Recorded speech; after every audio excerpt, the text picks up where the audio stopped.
So that's kind of what I've been up to this week, but we're going to get into this news, Ed. There's been a lot Before we get into the news, though, let's address the one thing. Oh, right. So, I totally forgot already. So, upcoming content for Nintendo Power Block YouTube page consists of a new retro show called Classically Trained, where Ed's gonna walk me through older games that I never beat, right? So that's one show, and then NG Arcade, obviously our seasonal arcade show that Ed's putting together. And then Cubecast TV is still something I'm planning for April, so that's coming up too, where we just play some GameCube and Dreamcast games, because obviously we don't have a Sega channel, or need one, because it's Sega, let's be honest. But we started recording the first couple episodes of Classically Trained last week. We're playing through A Legend of Zelda: A Link to the Past, which I've never beaten, and so Ed and I are kind of playing together, and we're using screen share on Skype. And Skype is pretty notorious for being delayed and just kind of like, whatever. But also,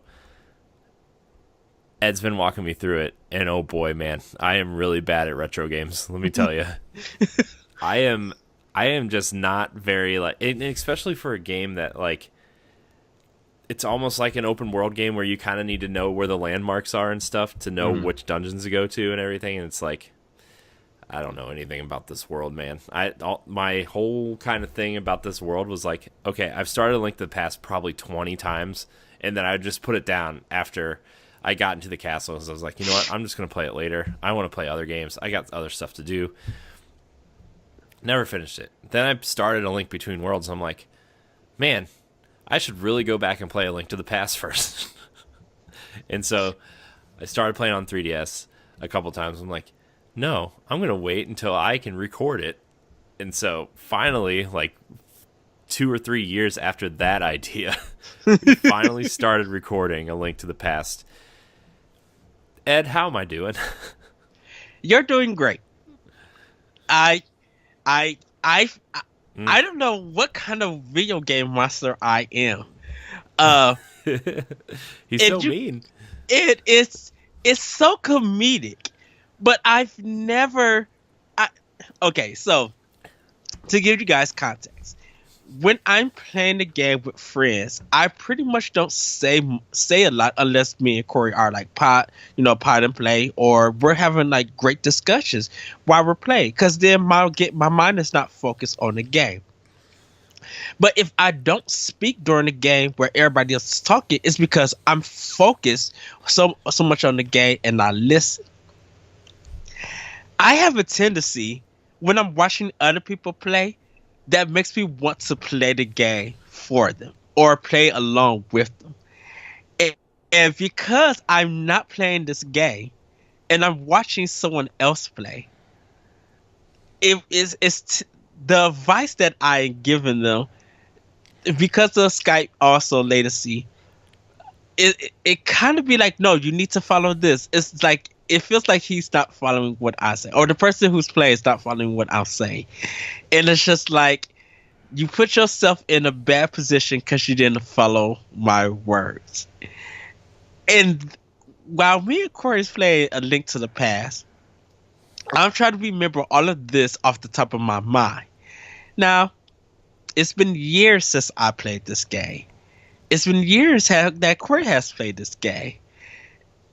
And with Corey being my boss, it's kind of hard to yell at him, to be like, go to the left. No, you need to go, because if you yell at me, I'm not gonna fire you for telling me where to go. But I don't want to be mean and stuff. And it's really funny though, because he gets I can tell when he's getting mad.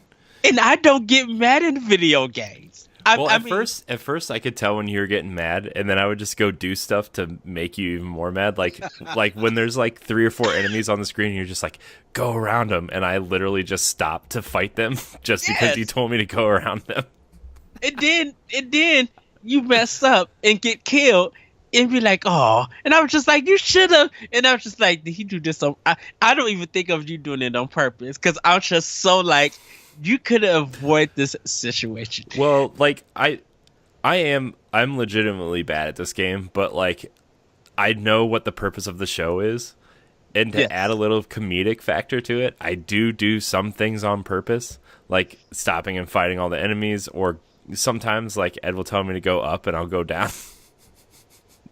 Just to hear him get frustrated. It's man, it's a good time. So you guys just watch it. And everybody, I try not to be mean. It's one of the things. And I get it though, because like when you're doing like, it's not exactly the same thing, but like when you're playing like with Destiny, for example, when you're doing a raid or something, and like you have the one person on your team that just can't get it, and you just get super frustrated at that person, that it just kind of like automatically comes out, right? You're just like, come on, just jump. Like literally you're just jumping, like, and it's like the easiest thing, but like for some reason your nerves are kind of like going and your heart's pounding because you're in an intense part, and all you have to do is do like the simplest task becomes monstrously difficult. Yes. And then everybody else gets mad at you. Not exactly the same thing, but it's similar. Just because like I want to make good content and I don't want to suck, and at the same time like I want it to be fun to watch, but also like I don't want you to be mad at me because I'm doing something stupid, unless it really is something stupid. And so it's and the thing about it, everybody, is that where we're at in the game, it's a good start. It's a pretty good start. When it comes to the second half of the game, there's a particular dungeon that might be 3 episodes long. You might hear me rage. And I'm going to maintain my rage, my frustration. But Corey, you're not going to like it. No, it'll be a good time. And everybody, if you have kids around, it's still going to be G. It's not going to be no cussing or stuff.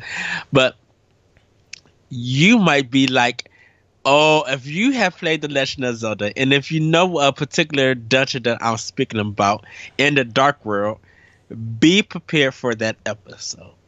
Corey is going to have to experience this by himself, and I might have to eat a sub sandwich to keep my mouth shut. Because it's going to be phenomenal. I'm going to be questionable content at this section. So wow. I'm just gonna give you that. But I'm having so much fun watching Corey play, and when he beats the bosses and stuff and enemies and figure stuff out, it's so much fun, and it relieves me. It's just like, yes, it feels like we're making progress. It does feel good to beat the bosses though. Like, let me tell you, like the shield guys weren't that difficult, but the jumping worms and stuff was like, yes, getting the timing down is kind of difficult, especially because like the hitboxes on this 25-year-old game at this point are not they're not the way, they don't work the same way that modern video game hitboxes work, even like indie stuff. So like you really have to like line up. Like how many times have I, like those big dudes with the one eye, the Cyclops guys, like how many times have I missed them with the arrow because I thought I was lined up and I wasn't, right? And it's just like, oh man, I just need to get better at lining stuff up. Now, Ed, wait, because like I had another game in mind that I am excruciatingly terrible at that I want to try to do after A Link to the Past. But first, Ed's going to do Super Mario Brothers 2. So yes, that's the next thing. But Mega Man is a game that I would like to try, and I am excruciatingly terrible at it. So I might be racist. Oh boy. Oh well, I won't be. I'll get my beeper ready. Right. All I gotta say is this: please follow directions on who to go to for the bosses. Don't pick randomly. Well, I know I know you got to cut man first, and I know you just have to keep moving. Even if you get hit, you just got to keep moving because you can become invincible. Yes. I do know that. But anyways, so Classically Trained is coming to you on youtube.com/Nintendo Power Block on March 7th. It's a Thursday, so it's going to be part of our Throwback Thursday stuff. So Yes. yeah. So Classically Trained debuting March 7th on youtube.com/Nintendo Power Block and ngrradio.com.